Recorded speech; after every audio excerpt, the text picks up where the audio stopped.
Good morning, सुप्रभात, वंदे मातरम, जय हिंद, जय श्री कृष्ण, जय सतनाम। साथियों, छत्तीसगढ़ शिक्षक भर्ती वर्ग 2 की तैयारी हम कर रहे हैं। ये जो वीडियो है हमारा चल रहा है वर्ग 3 और वर्ग 2 सहायक शिक्षक और शिक्षक दोनों के लिए समान रूप से उपयोगी है। हम हिंदी का अध्ययन कर रहे हैं, हिंदी व्याकरण और शिक्षण शास्त्र, जिसमें साथियों क्लास 15 है आज का वीडियो। कल हमने सर्वनाम को अच्छे से देख लिया है। क्लास 14 प्लेलिस्ट में जा करके जितनी भी वीडियो है हमारी अन्य विषयों की, उनको भी आप देख सकते हैं। जो भी साथी हमारे चैनल पर नए हैं, वीडियो को पहली बार देख रहे हैं, प्लीज चैनल को सब्सक्राइब जरूर करें। तो विशेषण और उनके प्रकार आज हम इस वीडियो में बेहतरीन तरीके से जानेंगे। यदि आपने विशेषण को जान लिया साथियों, तो आपका बिल्कुल इससे जुड़ा प्रश्न आएगा तो आप बना लोगे आसानी से। तो चलिए सीधे हम वीडियो पर आते हैं। वीडियो की शुरुआत हम करते हैं। देखिए, विशेषण एडजेक्टिव, एडजेक्टिव जिसे विशेषण कहते हैं। विशेषण शब्द होता क्या है तो देख सकते हैं आप, जिस संज्ञा से या जिस शब्द से संज्ञा या सर्वनाम की विशेषता का बोध हो, जिस शब्द से संज्ञा या सर्वनाम की विशेषता बताई जाती है उसे विशेषण कहते हैं। ठीक है साथियों, अर्थात संज्ञा की विशेषता बताया जाता है या जब सर्वनाम की विशेषता बताया जाता है तो उसे विशेषण कहते हैं। एक बार और परिभाषा को समझो। जिस शब्द से किसी संज्ञा या सर्वनाम की विशेषता बताई जाए उसे विशेषण कहते हैं।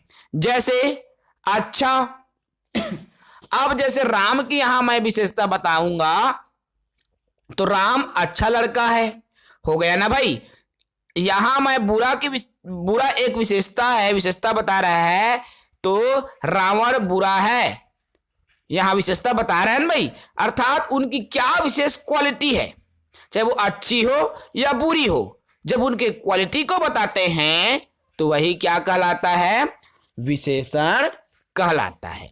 तो जिस शब्द से संज्ञा या सर्वनाम की विशेषता बताई जाए उसे विशेषण कहते हैं। जिस शब्द से किसी संज्ञा या सर्वनाम की विशेषता बताई जाए उसे विशेषण कहते हैं। क्लियर है साथियों।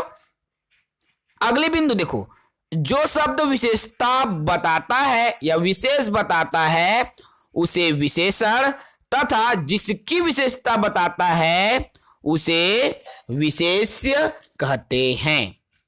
अब यहां पर मैं एक एग्जाम्पल ले रहा हूं, ठीक है ना। पहले आप एग्जाम्पल को समझे, तब आपको चीजें क्लियर हो जाएंगी। देखो, अब यहां पर जैसे मैं अगर कोई एग्जाम्पल लूं, गाय मीठा दूध देती है, ठीक है। आप एग्जाम्पल को समझेंगे मित्रों।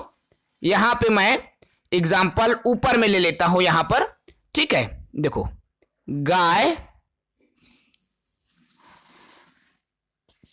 मीठा दूध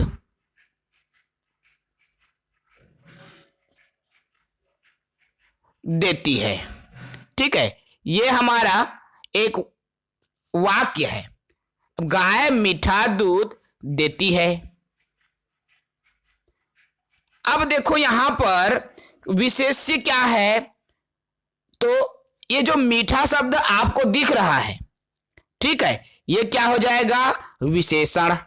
क्या है ये, जो मीठा शब्द है, ठीक है, ये जो मीठा शब्द है वो है आपका विशेषण, ठीक है ना। और ये जो आपके पास दूध शब्द है ये हो जाएगा विशेष्य। अर्थात साथियों, यदि हम कहों, देखिए अब देखो यहां परिभाषा को जब आप समझोगे ना तो चीजें बिल्कुल क्लियर हो जाएंगी। देखो, जो शब्द विशेषता बताता है उसे विशेषण, और जिसकी विशेषता बताती है उसे विशेष्य कहा जाए। जैसे यहां पर मैंने कहा अच्छा में राम अब राम अच्छा लड़का है, मैंने कहा राम अच्छा लड़का है। अब यहां विशेषता किसकी बतलाई जा रही है? राम की, है ना भाई। तो यही है राम की विशेषता। तो जिसकी विशेषता बताई जाए वो विशेष्य, और जो शब्द विशेष बताता है, अर्थात किससे उनको विशेष बताया जा रहा है? अच्छा शब्द से बता रहे हैं ना भाई। तो ये क्या हो जाएगा? जो अच्छा शब्द है विशेषण। ठीक है, समझ में आ गई चीजें। देखो अब जब हम यहां पर आते हैं ना साथियों, तो आपको विशेषण, विशेष्य, प्रविशेषण, इन चीजों को याद रखना पड़ेगा। ठीक है, इन चीजों को जब आप याद नहीं रखोगे तो चीजें आपका क्लियर नहीं होगा। अब इसको याद रखने के लिए आपको यहां आना पड़ेगा। देखो विशेषण को मैंने बताया, संज्ञा या सर्वनाम की विशेषता बताने वाला शब्द विशेषण है। अभी आपने परिभाषा। अब यहां पर एक नोट डाउन भी कर लो भाई। विशेषण क्या है? तो जो शब्द विशेषता बताता है विशेष्य के पहले लगता है, जस्ट वो विशेष्य के पहले लगेगा, विशेषण है। अब विशेष जिसकी विशेषता बताई जाए, जैसे विशेष्य कौन है?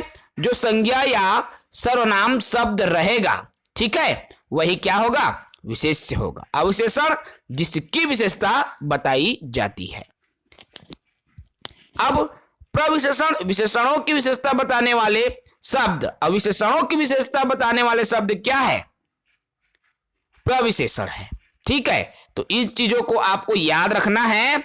चूंकि अभी हम विशेषण को समझ रहे हैं, विशेषण होता क्या है, तो आपको समझ में आ गया होगा कि जिस शब्द से, अर्थात देखो विशेषण में संज्ञा या सर्वनाम की विशेषता बताने वाले शब्द को विशेषण कहते हैं। ठीक है, अब ये जो विशेषण है साथियों, ये 4 प्रकार के होते हैं। कितने प्रकार के होते हैं? 4 प्रकार के विशेषण आपको देखने को मिलता है। याद रखेंगे इस बात को। अब क्या क्या है 4 प्रकार की विशेषण? तो पहला है गुणवाचक विशेषण, दूसरा है संख्यावाचक विशेषण, तीसरा है परिमाणवाचक विशेषण, और चौथा है हमारा सार्वनामिक विशेषण। अब इन चारों विशेषणों को हम बिल्कुल डिटेल से समझेंगे ताकि आपको ये पूरा जो इसके प्रकार हैं वो क्लियर हो जाए। तो चलिए शुरुआत करें। सबसे पहले हमारा आता है गुणवाचक विशेषण। यहां गुण की जब बात होती है ना साथियों, तो इंग्लिश में क्या है? क्वालिटी, है ना भाई। किसी चीज की क्वालिटी बताने की यहां बात हो रही है, गुण का मतलब, है ना भाई, क्वालिटी। अब देखो इसको समझो, गुणवाचक होता क्या है? तो जिस विशेषण से किसी संज्ञा या सर्वनाम का गुण या दोष बताएं, रंग, रूप, आकार, प्रकार, संबंध, दशा आदि जब पता चले तो उसे गुणवाचक विशेषण कहते हैं। अब देखो गुणवाचक विशेषण में आपका गुण, उसमें क्या अच्छा है क्या बुरा है, उसके रंग रूप कैसा है, अर्थात अब मोहन काला लड़का है भाई, उसके रंग रूप की विशेषता बता रही है ना, ये सब गुण है उसके। अच्छा बुरा, उसके संबंध, उसके दशा, ये सभी किसमें आएंगे? गुणवाचक विशेषण के अंतर्गत आते हैं। ठीक है, देखो गुणवाचक जब विशेषण में हम आते हैं, एक तो काल भी गुण में आएंगे। याद रखना, काल की सूचना दे, जो काल बोधक है, जैसे नया, पुराना, ताजा, मौसमी, प्राचीन आदि, है ना भाई। नया साल, साल की विशेषता बता रही है कि यह नया है ना भाई। पुराना जूता, जूते की विशेषता बता रही है कि वो पुराना हो गया। तो ये सब क्या है? काल बोधक शब्द भी गुणवाचक में आएंगे। रंग बोधक हमने कहा, लाल, पीला, हरा, नीला, श्यामल, कोमल, काला, गोरा, ये सब है ना, ये भी किस में आएंगे? आपका रंग बोधक। ठीक है, अब दशा बोधक, दशा बोधक से तात्पर्य क्या है साथियों? देखो मोटा, पतला, युवा, उसकी स्थिति को अवगत कर रहा है। वृद्ध, गीला, सूखा, दशा। अब देखो रामलाल में बुढ़ापा आ गया है ना भाई, तो रामलाल बूढ़ा हो गया। फिर रामलाल की विशेषता बता रही है कि वो बूढ़ा हो गया है, ये दशा को उसकी बता रही है ना। तो ये सब किस में आएंगे, दशा बोधक। अब गुण बोधक ये सभी गुणवाचक में आएंगे, याद रखेंगे। अच्छा बुरा ये सब जितने भी उनकी क्वालिटी बता रहे, चाहे सच्चा झूठा पापी पुण्य करने वाला। आकार बोधक, आकार को भी जब प्रदर्शित किया जा रहा है वो भी गुणवाचक, ठीक है, ये सभी गुणवाचक में। तो क्लियर है साथियों, पहला हो गया हमारा गुणवाचक विशेषण। अब दूसरा आता है संख्यावाचक विशेषण। नाम से स्पष्ट है, संख्यावाचक मतलब यहां पर काउंटिंग। देखो जब संख्या को प्रदर्शित करे ना साथियों, तो वो संख्यावाचक। आंख कान बंद करो, सीधा जो संख्या को शो कर रहा है वो संख्यावाचक विशेषण में आएगा। अब इसमें देखो संख्यावाचक विशेषण में एक होता है निश्चयवाचक, एकदम निश्चित संख्या हो जब, तो एक लड़का 25 रुपए, ये सभी। अब देखो निश्चित वाचक विशेषण में भी बहुत सारे इसमें आ जाएंगे, एक गणनी क्रम, ये सब चीजों को तो आप सोचो मत भाई। आप सिर्फ ये देखो जब आ जाए संख्यावाचक, तो कोई भी संख्या से यदि उनकी विशेषता बताई जा रही है तो आप समझ जाना कि क्या है, ये संख्यावाचक है। या जैसे हर एक, प्रत्येक, ये भी संख्या को शो करता है ना साथियों। प्रत्येक बोलते हैं तो एक की बात हो रही है वहां पर, हर एक की बात तब भी एक की बात हो रही है, अर्थात वहां भी आपका संख्यावाचक शो हो रहा है। तो संख्या से जिनकी विशेषता बताया जा रहा है वो संख्यावाचक होगा, इस बात को आपको याद रखना है। और संख्या निश्चित भी होती है और अनिश्चित भी होती है, तो ठीक है ना। अगला देखो अनिश्चित में, देखो यहां निश्चित संख्या की हमने अभी बात की, अब देखो अनिश्चित। अब अनिश्चित में जैसे आज कुछ लोग आने वाले हैं, सब लोग मिलकर चंद्रपुर जाएंगे, चंद्रपुर के मंदिर में सब लोग खाना खाएंगे, तो भाई ये क्या है, निश्चित नहीं है। सब लोग यहां पर क्लियर नहीं है कि सब लोग से तात्पर्य कितने लोग हैं, लेकिन वो संख्या को शो कर रहा है, संख्या को बता रहा है। भले ही वो निश्चित संख्या नहीं है लेकिन वो संख्यावाचक में आएगा ना भाई, तो ये है, ठीक है ना। समझ में आ रहा है संख्यावाचक। चलो आगे बढ़े, तीसरा बिंदु, तीसरे पॉइंट या तीसरे प्रकार जिसका नाम है परिमाणवाचक विशेषण। अब यहां परिमाण को शो करता है, कैसे, इसकी परिभाषा को पहले समझो। तो जिस विशेषण से संज्ञा के परिमाण का बोध होता है उसे परिमाणवाचक विशेषण कहते हैं। अब देखो यहां पर परिमाण को कैसे शो करेगा, परिमाण भी याद रखना डायरेक्ट संख्या नहीं होगा, ठीक है भाई। परिमाण में आप देखो इसमें भी दो, निश्चयवाचक या निश्चय परिमाण और अनिश्चय। अब निश्चय परिमाण देखो, 4 किलो घी, 3 मीटर का कपड़ा, 1 तोला सोना, ये निश्चयवाचक है। और अनिश्चयवाचक कुछ पानी, कुछ दूध, पूरा आनंद, अनेक लोग। निश्चित नहीं है लेकिन यहां परिमाण को बता रहा है, उसके नाप तौल को बता रहा है, उसकी क्वांटिटी को बता रहा है। यहां क्वालिटी का मतलब गुण है लेकिन यहां क्वांटिटी को बता रहा है, ठीक है ना भाई। तो यह है परिमाणवाचक, ठीक है ना। तो इस परिमाणवाचक को भी आप सभी को याद रखना है। जैसे अब 4 किलो घी, तो 4 किलो घी लेकर आना, एक शब्द एक वाक्य बनता है ना भाई। तो इस तरह से इसको आप परिमाणवाचक को समझ सकते हो। चौथा और अंतिम बिंदु है इसमें सार्वनामिक विशेषण। देखो सार्वनाम मतलब सर्वनाम पढ़े हो ना भाई, तो यह विशेषण सर्वनाम से जुड़ा होगा। कैसे सर्वनाम से ये शब्द जुड़ा होगा, तो जो सार्वनामिक विशेषण है ना साथियों, देखो इसको पहले परिभाषा को समझो। तो पुरुषवाचक या निजवाचक सर्वनाम को छोड़कर अन्य सर्वनाम जब किसी संज्ञा की विशेषता बताए तो उसे सार्वनामिक विशेषण कहते हैं। कैसे? देखो यहां पर आप पुरुषवाचक को छोड़ दोगे और निजवाचक को छोड़ देना, ठीक है। अन्य जितने भी सर्वनाम हैं, जब किसी संज्ञा की विशेषता बताती है अन्य सर्वनाम, तो वह क्या है? सार्वनामिक विशेषण कहलाता है। कैसे? आप इसको पहले समझो। या कहना चाहिए, देखो जब सर्वनाम ठीक संज्ञा के पहले आए, याद रखना, जब सर्वनाम ठीक संज्ञा के पहले आए तो वहां पर आपका सर्वनामिक विशेषण होगा, ठीक है। देखो वह मजदूर नहीं लौटा। अब यहां वह जो शब्द है सर्वनाम है ना भाई, ये जो वह शब्द है सर्वनाम है और मजदूर के बारे में यहां पर बताया जा रहा है। तो ठीक है, मजदूर क्या हो गया? संज्ञा के ठीक पहले ये आ रहा है, ठीक है। यह आदमी भरोसेमंद है।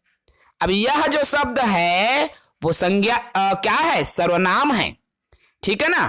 तो ठीक क्या है? संज्ञा आदमी है, उसके ठीक पहले ये सर्वनाम लग रहा है। तो ठीक है, तो क्या है इसमें? एक लाइन बस याद रख लो आप, सर्वनाम ठीक संज्ञा के पहले जब आए तो वह सर्वनामिक विशेषण होगा, ठीक है ना। और अन्य एग्जाम्पल भी है, आप उनको भी देख सकते हो। अब ये तो रहा साथियों 4 प्रकार सर्वनाम और सर्वनाम के, जो हमने आपको बता दिया, ठीक है। अब इसके बाद देखो, अब मैं अपने नोट्स के माध्यम से एक बार और आपको रूबरू करवा दूं इन चारों बिंदुओं को, इन चारों प्रकारों को। तो देखो ये मेरे नोट्स हैं। अब मैं नोट्स में कैसे पढ़ा हूं वो भी आपको बताता हूं। दोनों तरीका, आपको बुक से भी हम पढ़ाते हैं, हमारे नोट्स भी पढ़ाते हैं। देखो अब विशेषण के प्रकार, 4 प्रकार ये तो जान गए भाई। सबसे पहले देख लो सार्वनामिक।